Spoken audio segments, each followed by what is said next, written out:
नमस्कार, सलाम भाइयों बहनों, एससीआई रिकवरी चैनल में आपका स्वागत है। साथियों, स्पाइनल कॉर्ड इंजरी के बाद जीवन को फिर से खड़ा करना चाहते हैं। यह कोई जादू नहीं है, कोई एक दिन की बात नहीं है, बल्कि रोज के छोटे छोटे सही प्रयासों से बनने वाली लंबी यात्रा है। अगर आप धैर्य, अनुशासन और उम्मीद के साथ इस बात को सुनेंगे और जीवन में उतारेंगे, तो आत्मनिर्भरता की दिशा में मजबूत कदम बढ़ेंगे। आज हम शुरू से आखिर तक उन बातों को समझेंगे जो एक एससीआई पेशेंट को रोजमर्रा के जीवन में चाहिए: उठना, बैठना, कमर का बैलेंस, घुटना लॉक, पैर और कमर में होने वाली कपकपी या वाइब्रेशन, मलमूत्र का नियंत्रण, सेंसेशन को समझना और जीवन जीने लायक रिकवरी की ओर बढ़ना। सबसे पहले सोच और मन की तैयारी। रिकवरी की शुरुआत शरीर से पहले दिमाग से होती है।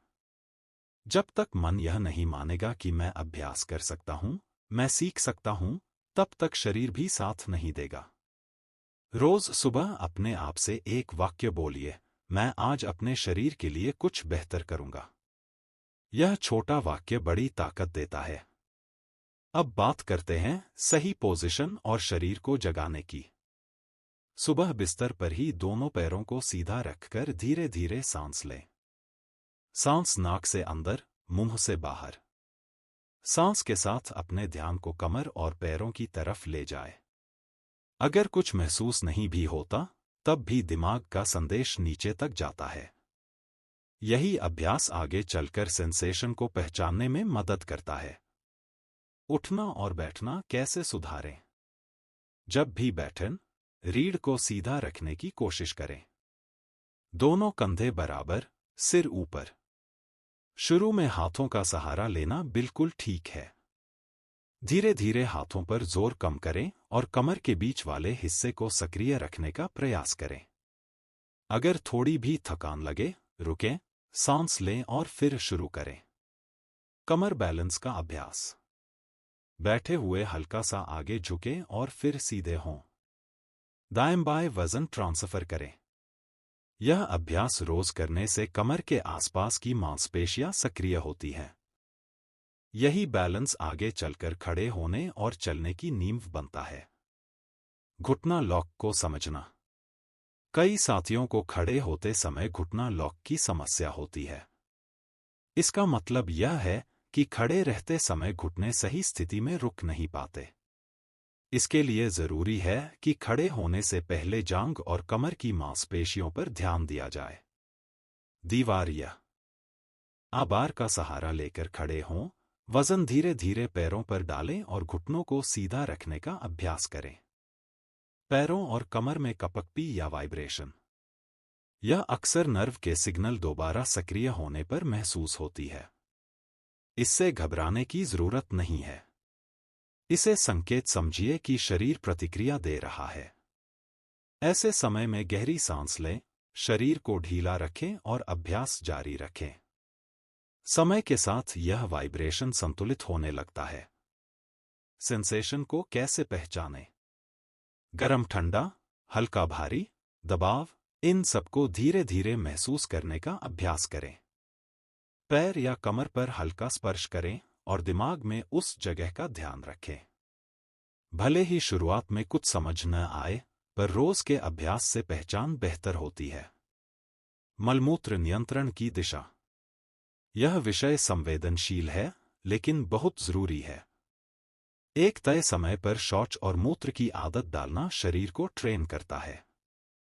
पानी का सही सेवन, समय पर बैठना और धैर्य, इन तीनों से नियंत्रण बेहतर होता है। यह प्रक्रिया धीरे धीरे सुधरती है, इसलिए खुद पर दबाव ना डालें। कंप्लीट स्पाइनल कॉर्ड इंजरी में मलमूत्र का सेंस क्यों चला जाता है? क्योंकि दिमाग स्पाइनल कॉर्ड मलमूत्र के रास्ते का सिग्नल टूट जाता है। इसलिए पेशाब आने का एहसास नहीं, मल का प्रेशर महसूस नहीं, अपने आप कंट्रोल नहीं रहता। लेकिन इसका मतलब यह नहीं कि सुधार नामुमकिन है। मलमूत्र का सेंस वापस कैसे आ सकता है? Reality plus hope. सच्चाई। कंप्लीट इंजरी में पूरा नॉर्मल सेंस वापस आना मुश्किल होता है, लेकिन रिफ्लेक्स, आदत और ट्रेनिंग से कंट्रोल बन सकता है। क्या क्या करना चाहिए? बहुत जरूरी। ब्लैडर ट्रेनिंग मूत्र के लिए टाइम टेबल बनाओ। हर 3-4 घंटे में एक ही समय पर ब्लैडर खाली करो। पानी सही मात्रा में पियो। बहुत कम इन्फेक्शन, बहुत ज्यादा लीक। सुप्राप्यूबिक टैपिंग बटा थाई टैपिंग, जांघ या पेट के नीचे हल्की थपथपाहट, इससे रिफ्लेक्स पेशाब आने लगता है। पेल्विक एरिया की मसाज रोज 10-15 मिनट।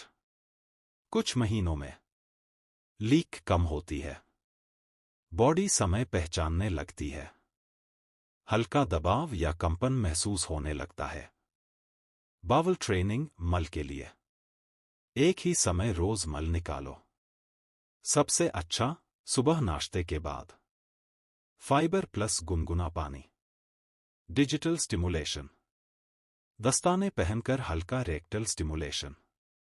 पेट और कमर की मसाज क्लॉकवाइज। कुछ महीने में शरीर को रूटीन समझ आने लगता है, दुर्घटना एक्सीडेंट कम होते हैं। घुटना लॉक नहीं होता, खड़ा कैसे हों? घुटना लॉक क्यों नहीं होता? क्योंकि क्वाड्रिसेप्स, जांघ की मसल कमजोर, दिमाग का सिग्नल नहीं पहुंच रहा, बैलेंस और प्रेशर की समझ नहीं। घुटना लॉक कैसे होगा? सबसे महत्वपूर्ण हिस्सा पहले समझो। सिर्फ खड़ा करने से लॉक नहीं होगा, मसल प्लस हड्डी प्लस रिफ्लेक्स प्लस पोजीशन से होगा। जमीन पर तैयारी डेली। क्वाड सेट, पैर सीधा, घुटने के नीचे तौलिया, 10 सेकंड दबाव 20 बार। एमस्ट्रिंग स्ट्रेच, एंकल और हिप मूवमेंट। घुटना लॉक ट्रेनिंग स्टैंडिंग प्रैक्टिस। पैर पूरी तरह सीधा, कूल्हा थोड़ा आगे धकेलो, शरीर का वजन एड़ी पर, हाथ से सपोर्ट, धीरे धीरे घुटने पर प्रेशर। कुछ समय बाद हड्डी का लॉक बनने लगता है, बिना मसल के भी पैर सीधा टिकता है। ब्रेसेस बटा KFO का सही इस्तेमाल। घुटना लॉक सिखाने के लिए, डर कम करने के लिए, लंबे समय खड़े होने के लिए। लेकिन हमेशा ब्रेसेस पर निर्भर मत रहो। एक्सरसाइज जारी रखो। कंपन, झंझनाहट, हल्का एहसास, इसका मतलब यह नर्व एक्टिविटी का संकेत है। यह बेकार चीज नहीं।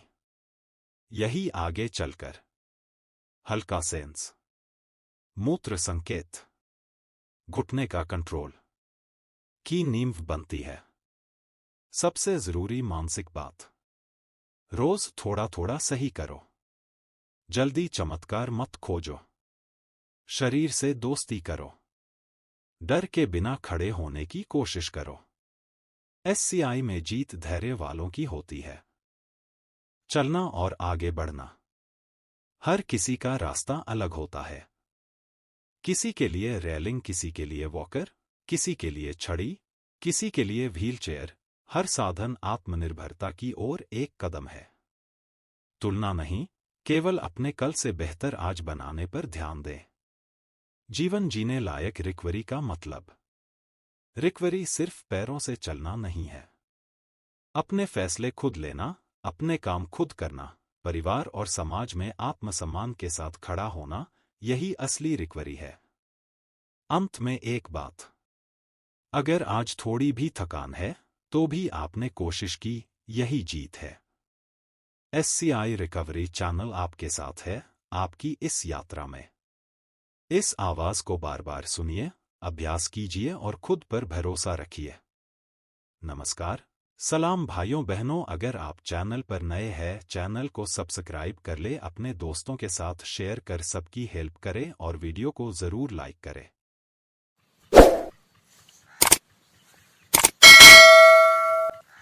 Subscribe SCI Group Recovery Channel.